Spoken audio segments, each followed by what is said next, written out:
Hey guys, Gnora here. Today I wanted to bring you guys the Virtual World deck for July 2021. I wanted to go over the current deck as I'm playing right now, but also present to you some options that you can play over the cards that I'm playing. So stay tuned for the end if you want that. I will also have timestamps for certain segments of the deck. So for example, the start will always be the engine, but if you already know Virtual World, the engine is usually the same. So if you want to skip, for example, to what hand traps I play or what techs I play, you will have timestamps below. So let's get started. So about the engine, as I said, it's not really interesting. You have 3 Lulu, you have 3 GG, every hand effect 3 times because hand effects get you going. So yeah, not much to say about these. Also pretty standard is having 2 Nian. Some play 1/2/2. I don't. I will talk about that later. As for the spells and traps, we have 3 Qinglong. Obviously, just this week I got the super rare version. It's pretty cool. So the only cards that are not foil are GG and Lily. So waiting for that. Next up, we have 3 Kowloon. Obviously, oh, there's also not foil. Xianwu. Yeah, we play 1 Xianwu and 2 Chuche. Everything is like very standard ratios. Even the 2 Nian and 0/2/2, most people have dropped 2/2 anyway. So this is the engine. So let's put that away. Then also standard is 3 Desires. Some people play Prosperity, but I think as a toolbox deck, you don't really want to go and do something with your extra deck, especially since the way I play it, you kind of want to draw more cards, so the drawback of Prosperity is kind of annoying in this version.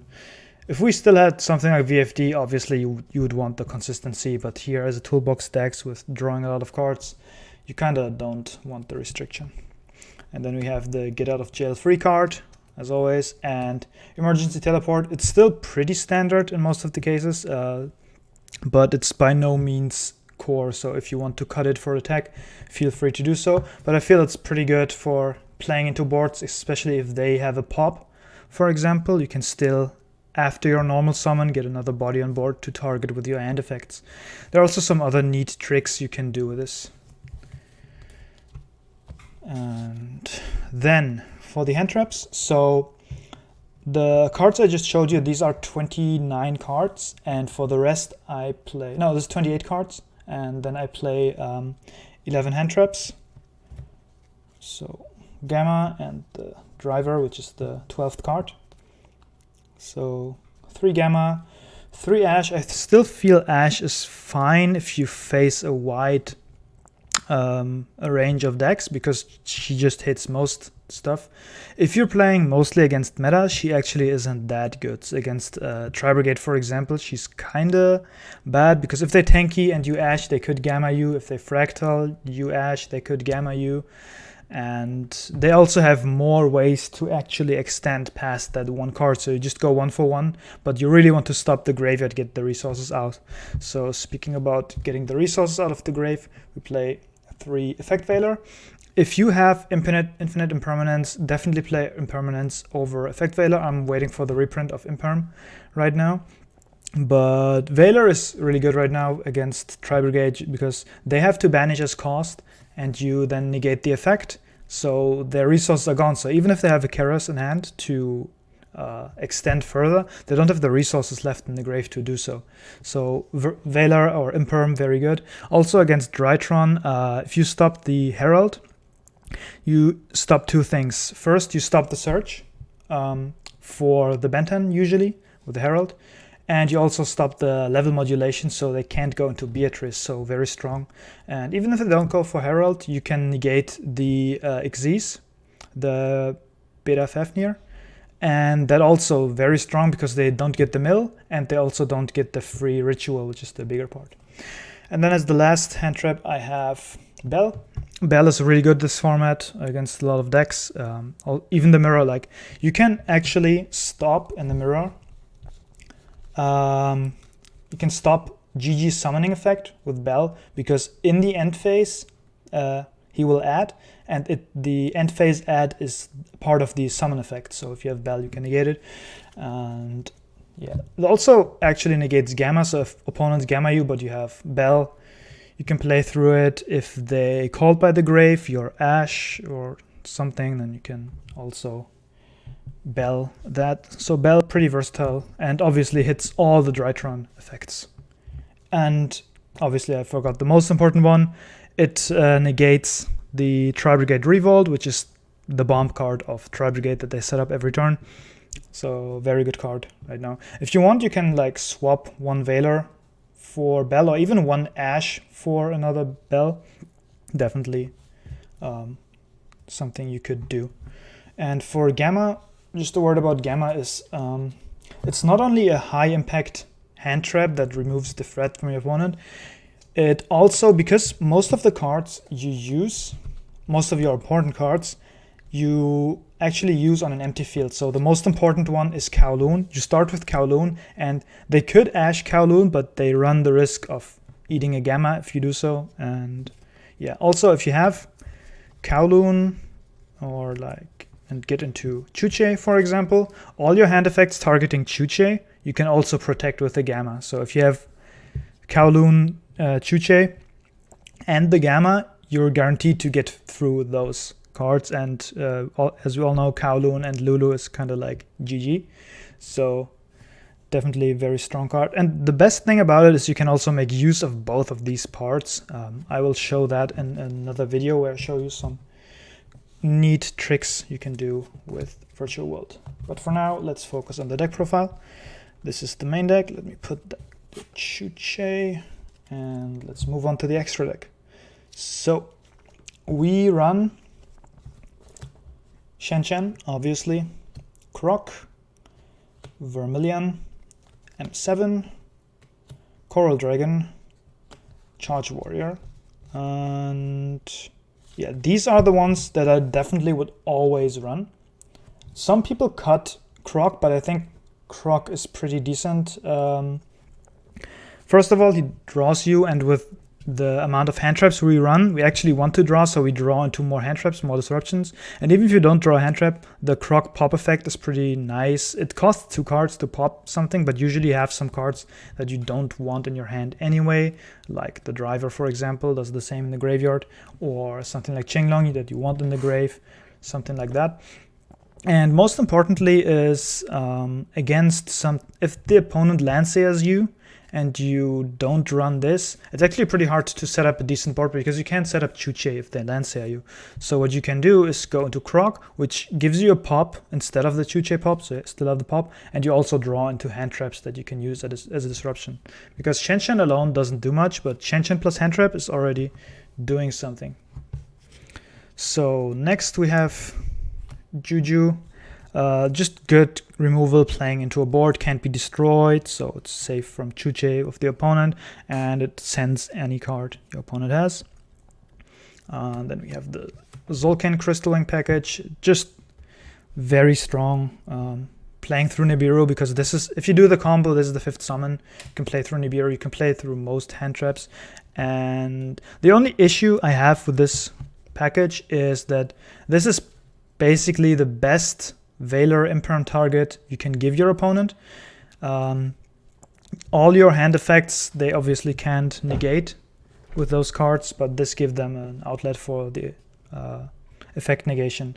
One of the biggest strengths of Virtual World right now is that a lot of people run Imperm and Valor for the Tri-Brigade matchup, and they're kind of mediocre against this, but this gives them an outlet. But one thing that this card does is if you have another Synchro monster, the opponent can't target it. So what you can do, if you know your opponent doesn't have Nibiru, you don't have to get out this at the 5th summon. You can get out the Zolkin, do some more plays, get a Synchro out, then set a card to get this. So they have to like Valor in advance to get this off. Or you build a Synchro and then go into Zolkin if your hand allows it, then they can't even target this. So still ways to play around it.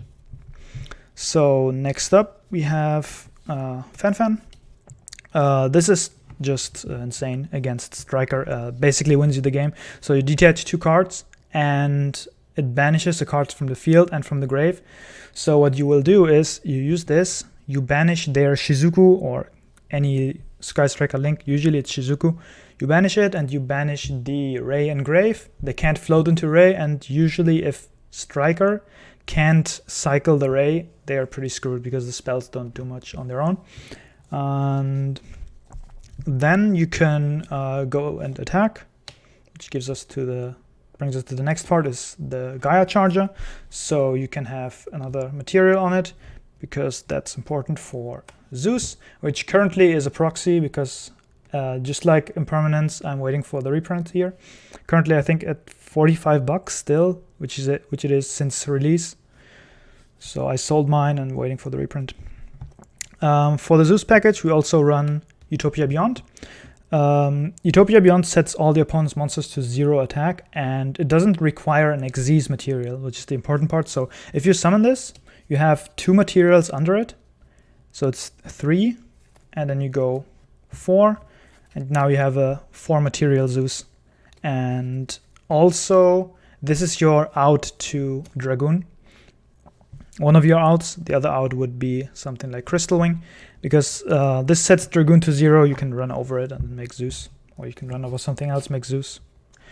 And then I run, as my level 3, rank 3, I run Breaksword.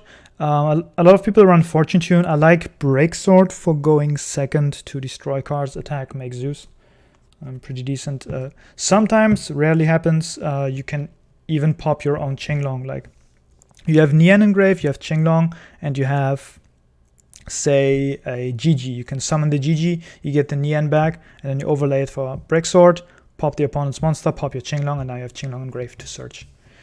And lastly, I run in the main deck Beatrice just to have more space in the side deck. You can definitely switch this around. The current iteration of my deck, I want more side deck space.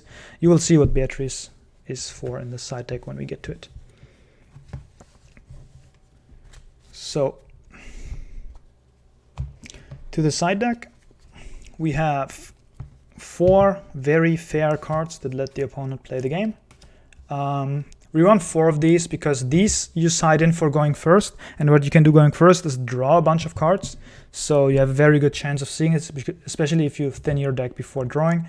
And these cards against most matchups just really make their hand way harder to play. Definitely want to side this against Drytron because they run a lot of spells to search or special from deck. It's pretty hard to get through.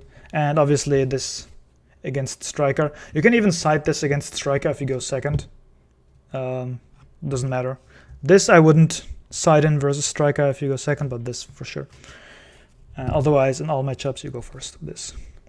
Then back row removal, 2 Twin Twisters, 1 Feather Duster. I was thinking about 3 Twin Twister and no Feather Duster, or cutting one of these for third twin, because the thing is, a lot of people actually side these, and you want a quick play spell to get rid of it. So like Twin Twister, Cosmic Cyclone, MST, because this is obviously the blowout card, but if they flip the anti-magic fragrance, then this doesn't do anything against it. But for now, I have it in like this. So then next we have 3 Dark Ruler no more. I was debating between this and the Kaiju. Kaiju is better against the Adignister matchup. This is better versus Drytron because it shuts off Masquerena and the Herald. And against a lot of other decks too, against Dragoon, for example, obviously can Kaiju too, but just hits more things, while Kaiju, if your meta, a lot of people play Adignister, definitely play Kaiju because this doesn't do anything against their boss monster. But usually you run enough hand traps to prevent the boss monster in most cases anyway. So next hand trap, we have 3 Lancia, very strong in the mirror, and also very strong against Tri-Brigade. Basically makes them, it doesn't make them skip their turn, but it makes it way easier to play through it.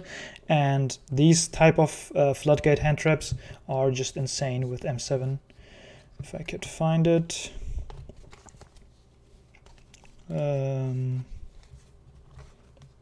Here. So you just hand trap them, then you go your turn, and you go M7, get the Lancia back in hand, and then you floodgate them again. You could also run Droll for the Drytron matchup, but I thought like Droll doesn't do too much against Virtual World. It helps, but it's not a blowout card. It doesn't skip their turn. Same with Tri-Brigade. It can help, but it doesn't skip their turn. It can shut off access to the trap though, which is very helpful. So if you want to run Droll, definitely can consider doing so. For the last two cards, I run the Zombie World package. This is why you run Beatrice. You can make Beatrice send Banshee, and then Banshee as a quick effect can, so you have Beatrice, you send the Banshee, and then in the opponent's turn or during your turn you can banish the Banshee and go to Zombie World. So what Zombie World does is turns all of your opponent's monsters on the field and both players' monsters on the field and the grave to zombies. So against Tri-Brigade, they can't actually use their effects because all the monsters in the grave are not beasts anymore, but zombies. Conversely, you can actually still use Shen under Zombie World because Shen says you have to banish monsters with different original types. So even if they're zombies, their original types are still gonna be Worm or Psychic, so you can still use Shen and Juju to the same extent. Actually, against Tri-Brigade, even sided this going second. I don't side the Banshee going second against Tri-Brigade, but against Tri-Brigade going second, you can just activate Zombie World, and basically they are forced to use the trap, although to banish it, otherwise they can't really play. So that's it for the side deck. Speaking of Beatrice package, one thing you can do if you want to, as you can see, I don't have very dedicated counters to Drytron, but if you want one and run the Beatrice package, August Crescendo is very good for it. Why is that? Because August Crescendo has the effect that you can banish it from the grave to search a dark machine from your deck. So what card is a dark machine? It's the Cycle Reader. So what you can do, going first against Drytron, you can go Beatrice, detach, send Crescendo, banish Crescendo, get the Cycle Reader, and now you have the hand trap searched for that matchup. So that's definitely something you can do. Something that synergizes very well with that is Foolish Burial Goods is a card that a lot of people play for extra consistency. So you use Foolish Burial Goods, you send Qinglong, and now you have your search. I don't run it right now because I feel the part you have to bolster in this deck is the going second part. And going second, this is a -1.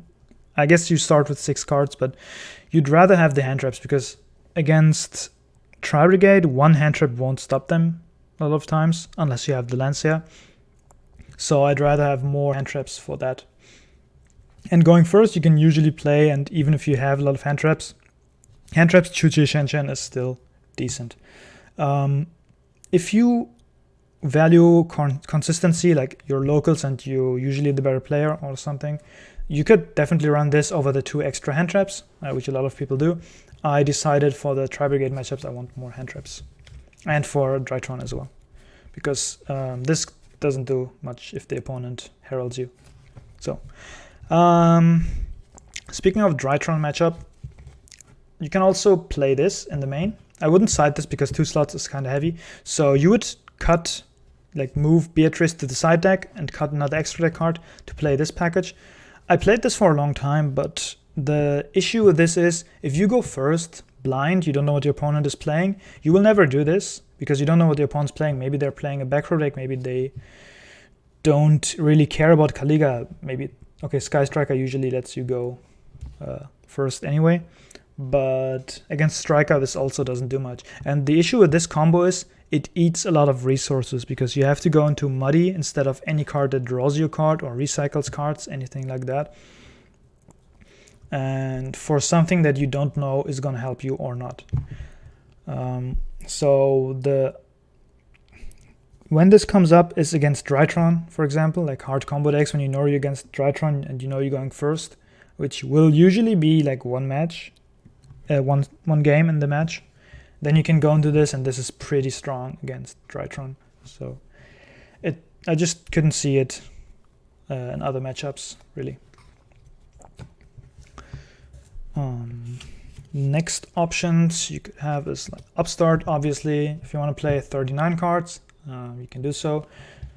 Also, it's nice as a set for the Zolkin, but I opted to not play it because we have enough tools for consistency. I would probably rather even play Foolish Burial Goods over Upstart, because this will get you drolled. And I'm playing a hand trap over it right now. I think I'd rather have a hand trap than try to draw into it. 2-2, I talked about it. Most people cut it. The one scenario where 2-2 is really good is if the opponent landseers you and your plays are kind of scuffed. Milling a 2-2 and specialing it actually helps you build some kind of board, because you can't really banish from your grave, you can't set up Chuche or anything, and this just gives you a level 6 tuner, which also goes into the grave again because you can't get banished, so that's pretty nice. Other spells you could play over Upstart is Prosperity. I mentioned earlier why I don't like Prosperity, or Triple Tactics Talent over the 2 hand traps that I play right now. So, extra deck options. Let's start with Bamboozling Gossip Shadow. It's a negate for a card and draws both players a card. So I don't think this is good anymore after VFD got banned, because the purpose of this card, it gives your opponent a card, right? So the purpose of this is to get your plays through, and you don't care how many resources your opponent has. If you replenish their resources, you don't really accomplish much unless you drop a VFD, and then it doesn't matter how many resources they have because they can't play. So I think after VFD, this doesn't have any place in the virtual world anymore. I would rather play Break Sword or Fortune Tune. Next is Rank 9. Speaking of VFD, we don't actually run Rank 9s right now in the current build. If you want to run Rank 9s, these are the 2 best ones right now. Enter Bethany is pretty nice, non-targeting banish removal, so it's also a Dragoon out. It can rip a card off your opponent's hand. So this usually you don't do turn 1, because only ripping 1 card won't accomplish much, unless the opponent uses so many hand traps and has like just 1 hand trap left. I don't know, a hand left. So the actual use case of this is playing into a board, and then you exhaust their resources, and then you go into this. You banish the last card from the field or 1 card of the hand, depending on what you need. Then you attack and put a Zeus over it, and that should usually be game. And the other card is the Hyperiton, which is a bad negate because it's only a negate on your opponent's turn, and it's usually just for monster effects. But you can definitely make it. If you want to play one of these, I would definitely recommend running Cloud Castle, because otherwise these are very expensive. So one play you could do this, especially with Hyperiton. One play you could do, and the most efficient way to get this out, is having Shenshen on board, using Chuchi to decrease the level to 6, then synchro with Nian or Lulu into Cloud Castle, which gets the Shenshen back. Then you overlay for this. The issue here is if you actually don't use a monster effect upon like monster negate, you can't detach the Shenshen and you won't get it back. But if they don't use a monster effect, I think you should be fine. Otherwise, you go into this, rip a card, pretty fine. Yeah, so 9 package is this. And another 9 you could play is Hot Rod, which is another monster negate. So this you can only play if you play the Kaliga package, because this needs a Dark Dragon. So if you look up level 6 Dark Dragon synchros, it's Muddy Mud or Rising Dragon, I don't know, some Hot Red archetype card. So you can just synchro into this plus a tuner and go into this. But I feel like if you just go into a 6 and you don't get anything anything out of its effect. I think it's kind of a waste to go into this just to make this card by using another tuner, so I'm not running it. And lastly, we have Photon Bouncer. It's a rank 6 and on-board negate, so it's not a very good negate. It's so bad it even got cut in Duel Links. But going back to Lancia or Droll or something, this is a disrupt you can build on board, and if it's on board, you can still negate a Tri-Brigade monster effect to Link from the grave. Obviously, if your opponent sees this, they won't use too many resources out of the grave. So again, it's not the best disruption, but it's an option you can play. So yeah, that's the deck profile plus extra options for the deck. Let me know if you liked the video. Let me know if you want a combo guide or some tips and tricks for Virtual World. And I'll see you guys around.